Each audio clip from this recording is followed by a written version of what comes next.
Praise lord. మీ అందరికీ దేవుని నామమున బాగున్నారా? ఈరోజు దేవుని ఒక వాగ్దానం వినడానికి సిద్ధంగా ఉన్నారా? అంతకంటే ప్రాధాన్యంగా ముందు కృపా TV India YouTube channel subscribe చేయండి.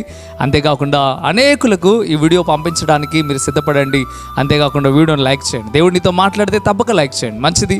దేవుని ఒక వాగ్దానాన్ని విందాం. దేవుని ఒక వాగ్దానం యెహోషువ గ్రంథం 1వ అధ్యాయం 6వ వచనాన్ని మనం ధ్యానం చేద్దాం.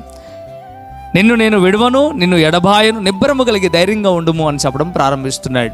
దేవుని యొక్క వాక్యం చెప్తున్న మాట, నేను నిన్ను విడవను, నిన్ను ఎడబాయను, నిబ్బరం కలిగి ధైర్యంగా ఉండమని దేవుడు చెప్తా ఉన్నాడు. ఇంతకీ ఎవరితో చెప్తున్నాడు ఈ మాట? ఈ మాట ఎవరికి వర్తిస్తుంది అనే విషయాన్ని మనం గమనించాలి. ఈ మాట దేవుడు నేరుగా యెహోషువతో చెప్పడం ప్రారంభిస్తూ ఉన్నాడు. యెహోషువతో ఎందుకు ఈ మాట చెప్పాడో మనం అర్థం చేసుకుంటే మనతో కూడా దేవుడు ఈ మాట చెప్తున్నాడా లేదా అనే విషయం మనకు అర్థమవుతుంది. యెహోషువ ఎన్నో కష్టాల్లో, బాధల్లో, ఇరుకుల్లో, ఇబ్బందుల్లో ఇదిగో ఆయన ఉండవలసిన పరిస్థితి వస్తూ ఉంది. అందుకే దేవుడు ఈ మాట చెప్పడం ప్రారంభిస్తూ ఉన్నాడు. యెహోషువ దేవుని ఎంత నమ్మకంగా ఉన్నాడు. యెహోషువ సేవకుడి దగ్గర నమ్మకంగా ఉన్నాడు. యెహోషువ భక్తి కలిగిన కుటుంబంగా ఉంది. అందుకే దేవుడు యెహోషువతో మాట్లాడటం ప్రారంభిస్తూ ఉన్నాడు. ప్రియమైన జనాంగమా, దేవునితో మాట్లాడుతూ ఉన్నాడు.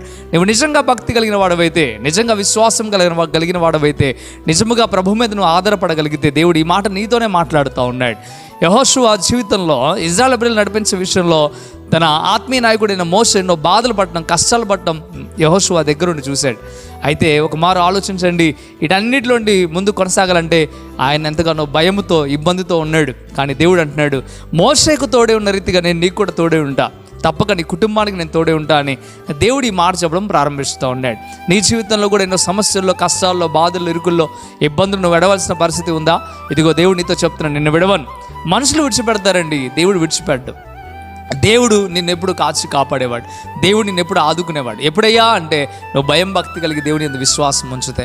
కానీ నువ్వేం చేస్తూ ఉన్నావు? దేవుని మీద భయం భక్తి కలిగి ఉంటున్నావా? లేకపోతే దేవుడిని విడిచిపెడతా ఉన్నావా? దేవుడిని విడిచిపెడితే దేవుడు నీకు మేలు చేయడు.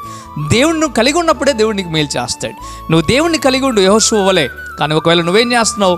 దేవునికి దూరం అవుతా ఉన్నావా?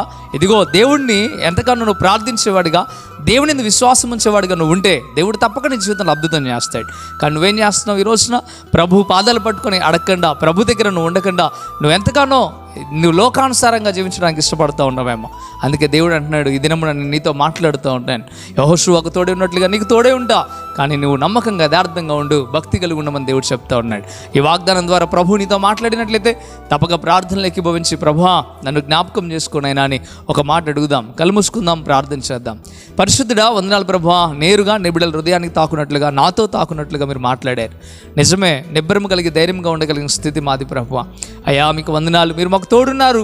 అయ్యా మీరు మమ్మల్ని విడవనని మీరు చెప్తా ఉన్నారు. అయ్యా మీరు నిబ్బరం కలిగి ధైర్యంగా, విశ్వాసంతో ముందు కొనసాగడానికి సహాయం తెచ్చండి. మీరు బలపరిచి స్థిరపరచండి. అయ్యా ఈ మాటల ద్వారా మీరు బలపరుచినందుకు వేలాది స్తోత్రం. నీ ప్రజలను దర్శించినందుకు వేలాది స్తోత్రం.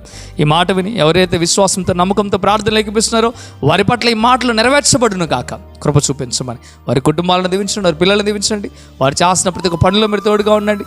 వారి పంట పొలాలను దీవించండి, వారి వ్యాపారాలను దీవించండి, ఉన్నతమైన స్థితికి మీరు మార్చమని. అందుకంటే ప్రాధాన్యంగా నీవు ఉన్నావని ధైర్యం, విశ్వాసం కలిగి భయం భక్తితో ముందు కొనసాగుతూ సహాయం దయచేయమని యేసే నామములో మిక్కిలి బతిమలాడి వేడుకుంటున్నాం తండ్రి. ఆమేన్, ఆమేన్. మంచిది. ప్రియమైన బిడ్డలారా, ఈ కొండ ప్రాంతంలో జరుగుతున్న పరిచర్యను ప్రోత్సహించాలని ఆశ మీకు ఉండినట్లయితే తప్పక మీరు మమ్మల్ని సంప్రదించండి.